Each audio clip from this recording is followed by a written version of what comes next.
Mēs esam Siguldā un es savu māju apkurinu ar gāzi. Tieši gāzi savai mājai izvēlējos tāpēc, ka tas bija daudz lētāk. Nav jāuztraucās izbūvējot granulu apkuras sistēmu, ka tev jāuzglabā ir šķūnītī granulas, jātīra pelni, jāizbūvē mājai skurstenis. Tas bija ļoti daudz lielas problēmas. Ikdienā arī sanāk bišķiņu paceļot. Nekad nav jāuztraucās, ka māja paliks bez apkuras. Intergas pārstāvi atbrauc, laicīgi nomaina visus balonus. Man atliek tikai samaksāt rēķinu un tas ir ļoti ērti. Manā skapī ir paslēpušies 6 baloni.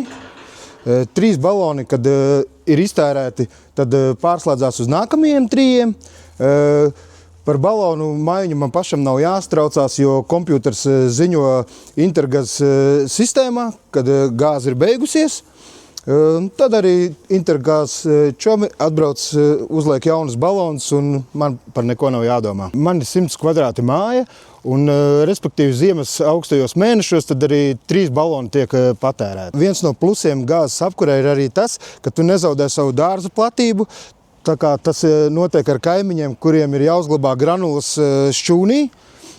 Pēc tam arī vienmēr ir jādomā, kas tev viņas ienesīs, kas piebērs, kas iztīrīs. Tas ir gāzei tikai liels pluss, kad tas tev viss atkrīt. Vai es ieteiktu gāzes apkuri citiem? Jā, protams, tāpēc, ka tas ir lētāk, ērtāk un ļoti vienkārši. Paldies Intergāzam par sadarbību, tiekamies Siguldā!